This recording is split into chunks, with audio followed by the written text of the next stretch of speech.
Well, I mean, it is extraordinary here in Britain to see our leaders so completely out of tune with the population who've been turning up in their hundreds of thousands on the streets to support those in Palestine. And actually, I think this week we saw one of the most incredible speeches by President Erdogan, where he's saying that there is absolutely no excuse to treat civilians in the way that Israelis are treating the Palestinians, and that this is one of the worst, and I would agree with him, one of the worst and most obvious cases of genocide in the history of civilization, because we're living in the modern world. There's no excuses for getting things wrong and making mistakes. Look, the point is that there's almost a religious aspect to the way that the Western leaders like Biden and Sunak have been supporting and following and supplying arms to the Israeli genocide.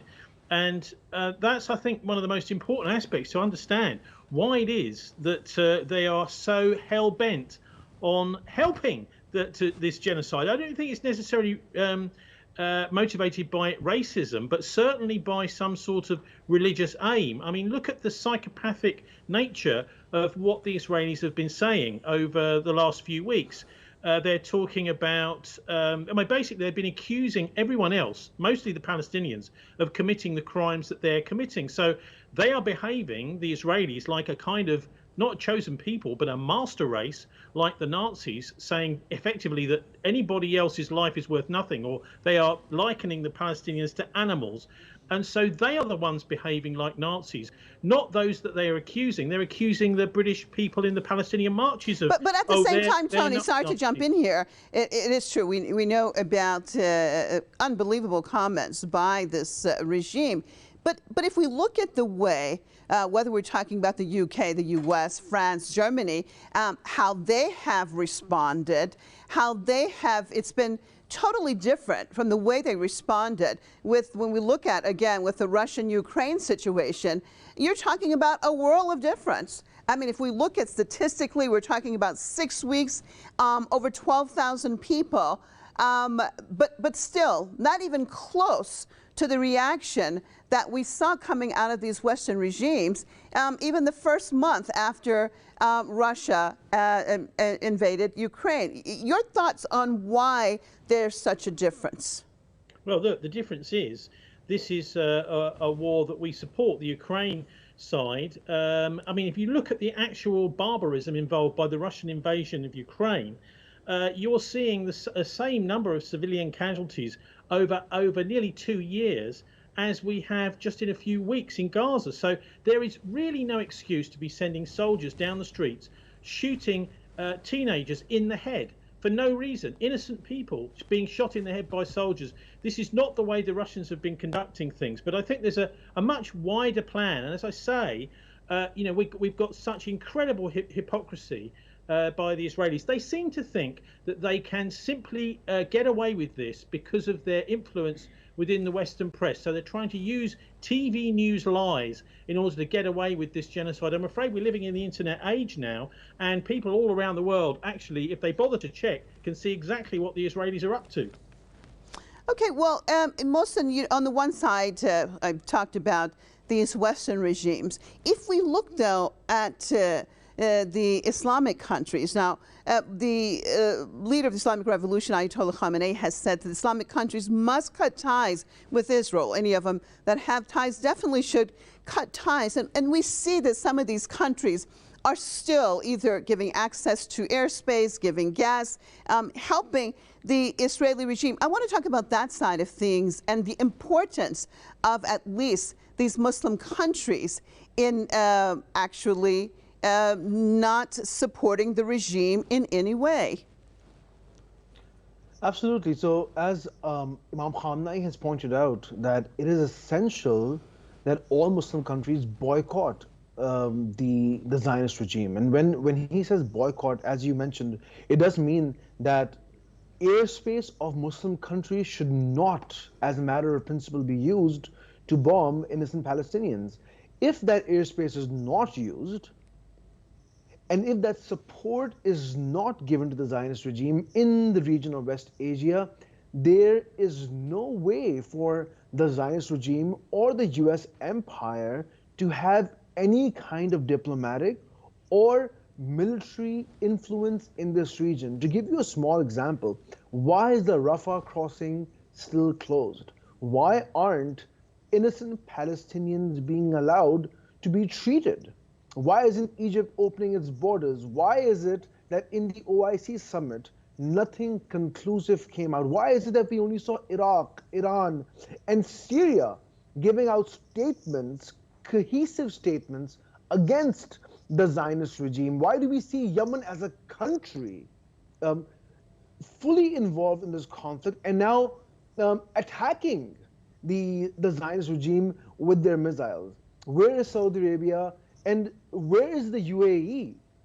These countries, it's high time that they play a constructive role in this conflict. They have the resources, they have the power. Or they don't have the power because their kingdoms are being supported or are highly influenced by the US empire. So it is but a natural understanding that those countries that call themselves Muslims, it is but natural for them to speak up against the Zionist regime, to act against the Zionist regime, if they consider themselves as Muslim governments. Well, Tony, your thoughts on that? Because we're seeing with a lot of these Muslim countries, sometimes some of them are speaking well and condemning the Israelis, but at the same time still supporting the Israeli regime. Because, I mean, if we look at the situation and who a lot of these leaders are and who put them in place, I think that it's understandable why they are acting perhaps in the way they are. But I also want to look at the mass movement that we're seeing in a lot of countries and the possible effect that that could also have on these Muslim leaders who are basically supporting the regime in one way or another. Well, that's two questions. One is on the religious aspects. Let's have a look at China, for example, which is a big supporter of Palestine. Obviously, it's a long, long way away, but it's a superpower with a lot of clout. Now, they're not Muslims, so I think if you're looking at the mass movements on the streets, you won't see so much in China because the Chinese authorities don't like that. But you're seeing lots right across the West. I think there is an attempt, Marcia, to frame this as a Jewish versus Islam battle. Actually, I think it's nothing of the sort, because Netanyahu is certainly not one of God's chosen people. He's not acting in any way along the lines of the 10 Commandments that Moses has given to his people. He's just ignoring them. And so what you're seeing, I think, is an attempt to weaponize Judaism and to start a religious war. So I think we've got to be quite careful here in framing it as a religious conflict, because this will tend to turn people of different faiths onto different sides. Actually, certainly here in Britain, people of all faiths have been out on these marches, including Jews, Christians and Muslims on the streets of London, all coming together to oppose what is essentially an anti-Abrahamic faith war that the Greater Israel bloc has been launching against Gaza, and in such a horrific fashion that I don't think anybody with any common sense would ever interpret the Israeli government as having anything to do whatsoever with God. In fact, possibly the other side. Right. From they're actually, what they're doing is evil. It's not mistaken. It's not some sort of error that they've made. It is most definitely deliberate killing of civilians, which can only be described as evil, nothing to do whatever with God. Right, indeed. Well, Mohsen, we talked about as far as some of these Muslim countries and actually not doing what they're saying, but I want to look at another country. I want to look at Yemen, because on the one hand, it's a country perhaps with not a lot, I mean, compared to if we're looking at some of the Persian Gulf countries and others, but at the same time, extremely dedicated, and we have reports I'm sure that you've heard that they actually got an Israeli ship in the Red Sea, and it's in response to the massacre of the Palestinians in Gaza. I want to talk about that side of things. First of all, with their potential in being able to do this, and also their dedication in supporting their Arab and Muslim brothers here? Absolutely. I mean, what Yemen is doing is absolutely unprecedented. The more we praise them, it's less. And Seyyed Nasrallah also mentioned in his speech, he differentiated Hezbollah, the Hashd al-Shabi, as being separate entities from the government. They don't really represent the government as such. Whereas Yemen, the Ansarullah, the Yemen, the Houthis, they are part of the government. The actions that the Yemenis are taking are government actions. So it has more repercussions. And keeping those repercussions in mind, we need to understand that Yemen has been under, it was in war with Saudi Arabia and was heavily under the bombardment of the Saudis. Yet after that war has ended, thanks to the Islamic Republic, we see them immediately engage in this conflict. Diplomatically, it doesn't make sense, technically, if you think about it. The only justification that we can have of Yemen really physically involving themselves in this conflict by saying that by giving out a statement and saying that they will target all ships owned and operated by Israeli companies. No one else is doing this. It is because this is a government that makes decisions based on genuine principles. They genuinely stand with the Palestinians. And we saw that even when Yemen was under heavy bombardment, they never refrained from supporting the Palestinians. From day one, we have seen Yemen involving themselves in this conflict physically. And so it is something that really countries like Saudi Arabia, the UAE, Qatar, Kuwait, they really need to understand that the times have changed. The times when kingdoms who were acting as US puppets in the region, that's not the future of West Asia. There's a huge shift that we see.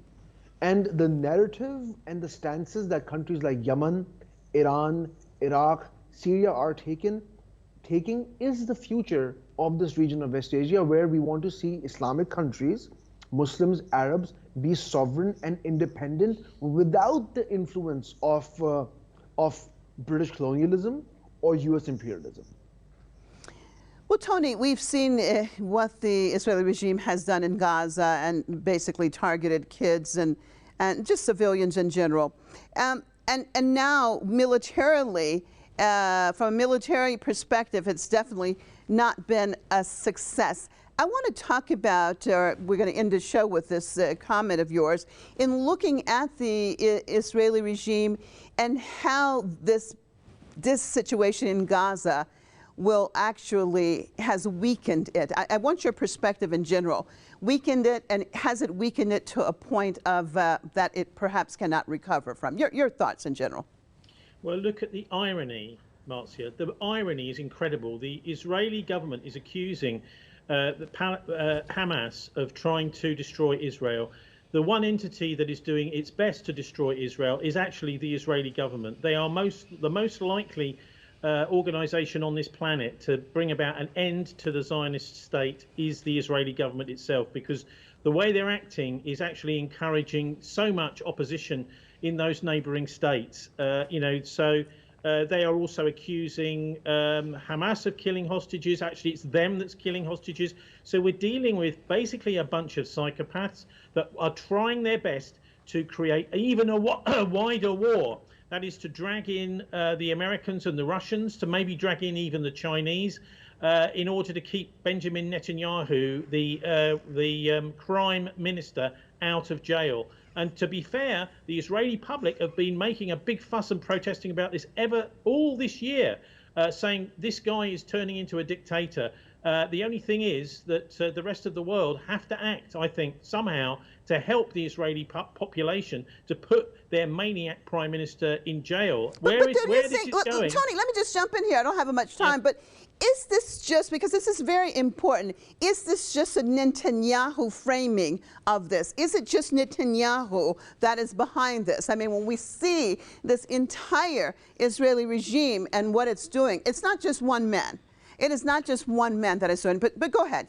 there are other voices in the Knesset, but of course what's happened is Netanyahu has brought all of the far right around him now to defend him. So I think it would send a very strong message to the rest of the Israeli politicians if justice was done with Netanyahu. Ultimately, though, I think it's in the balance as to whether this war will extend, and I think it's very good to see many of these Arab states keeping out of this, knowing that the Israelis are trying to set a trap for them because they actually want a wider war. They want to drag the United States in here. All right, and on that note, I thank both of you being with me. Mohsen Naqvi, human rights activist out of Houston, Texas. Tony Gosling, historian and investigative journalist out of Bristol. And as always, viewers, we appreciate you being with us on another Spotlight. I'm Marzia Hashemi signing off for myself and all the crew right here in Tehran. Hope to see you right here next time.